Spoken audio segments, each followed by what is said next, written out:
Welcome to Starline 3, Episode 3, On the Road.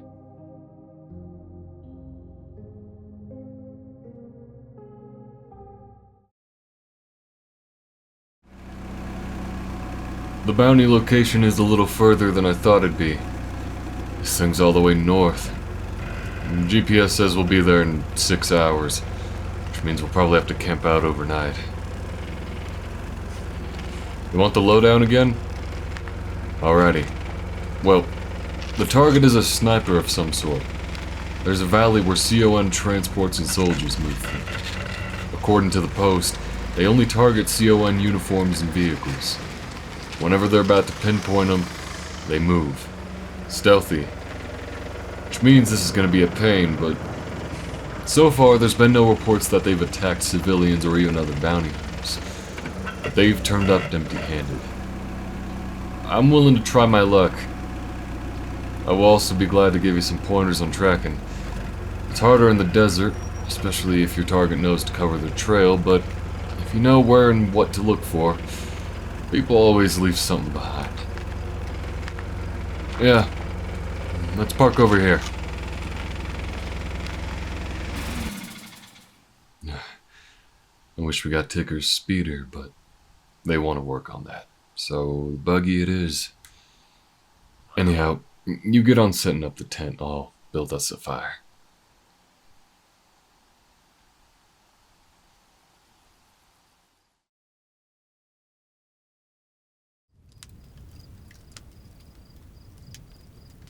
There we go. She ought to be burning up for a good few hours. Keep us toasty. Now, Hermes, how are you holding up? Must have been a crazy few days. Yeah. If you have family out there, I'm sorry if you've lost contact so suddenly. You do have family, do you?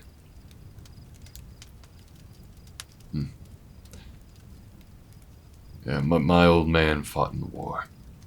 He was at Skellen. Yeah. The Blitz and all. The rebellion was still all ragtag back in that era. He armed himself, shipped out. We never heard from him again. And no body, no confirmation either way. It's alright. It was years ago. Sorry if it's a lot. Folk here tend to share in their hard times. You know, it takes a village and all. And besides, this is more of a story to me than a tragedy.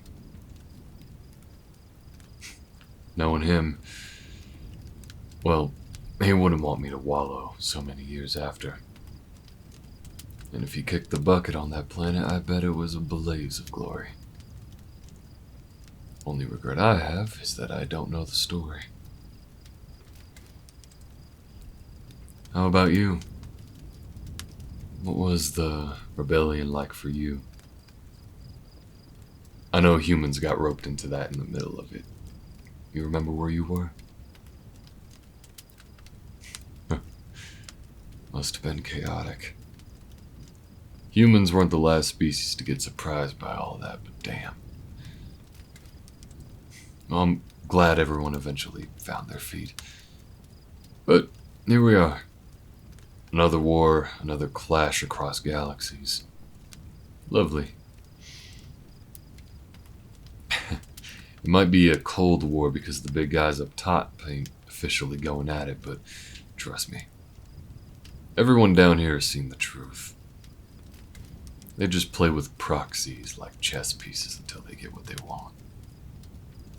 The CON and the Commune are desperate for resources for this new arms race.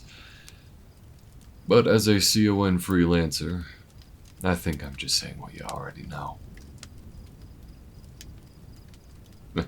I hold no ill will against you, don't worry.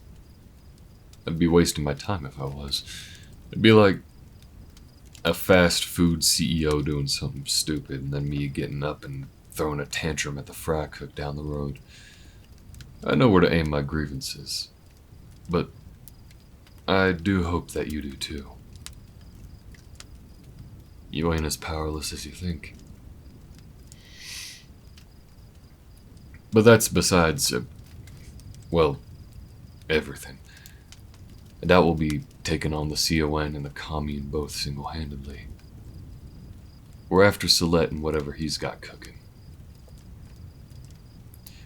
Thank you, though, for not telling the CON that you lost your package.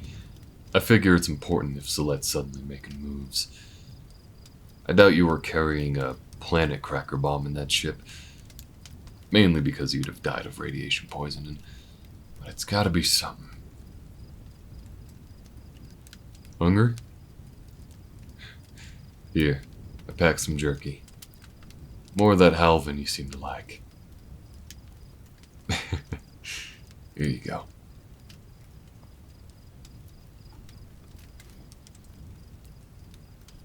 You're taking this well, I'll give you that. A lot of folk would understandably be quick to get out of here. Yesterday I taught you how to shoot, and today you're getting ready to track down a sniper. You don't get out much. Funny saying that as a delivery person. Yeah, I know. You mostly spend time inside the ship, not outside, yeah. But I guess this was an opportunity to get your feet in the grass. Or, well, sand. Well, I hope to see you take full advantage of the opportunity. Enjoy the adventure as much as you can. But if things get too dangerous, too dicey, just let me know. I'll make sure things don't get too exciting. That's the spirit. I'd offer more training and target practice, but ammo is precious. At least until we find a shop that sells some. But if you want some practice, I'd just get used to how it feels to hold the rifle, to aim with it, feel that weight in your hand.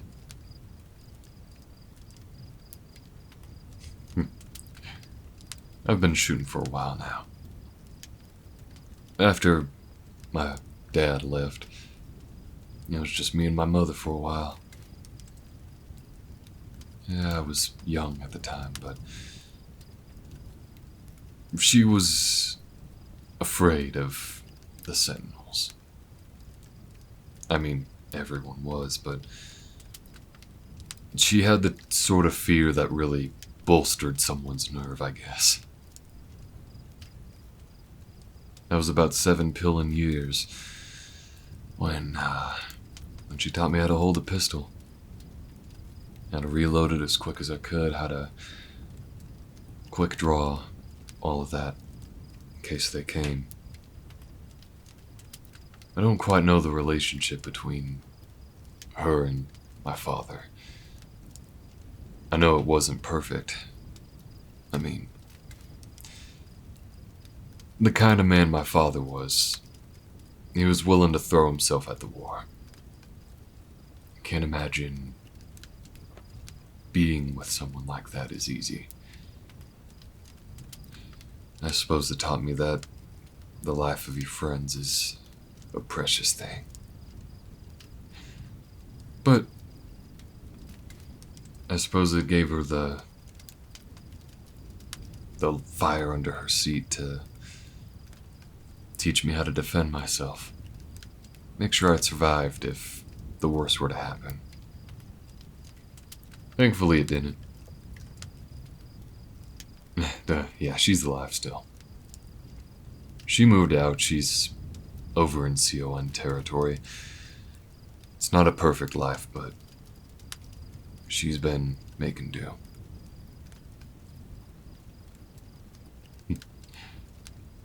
Maybe one day you could meet her.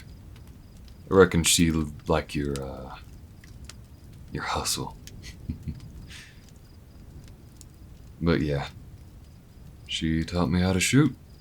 I've been making good work of it ever since. Yeah, you're doing good, Hermes. In the meantime, I'm gonna get some shut-eye.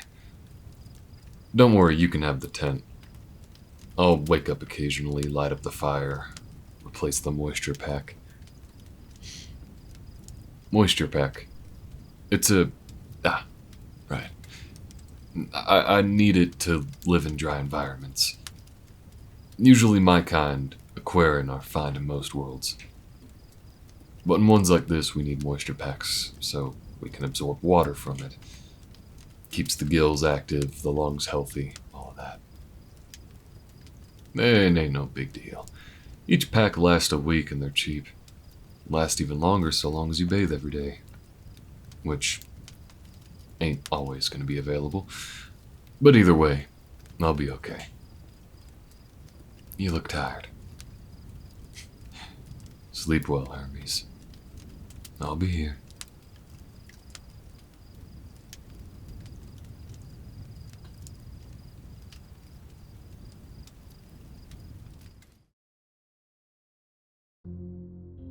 Thank you for listening.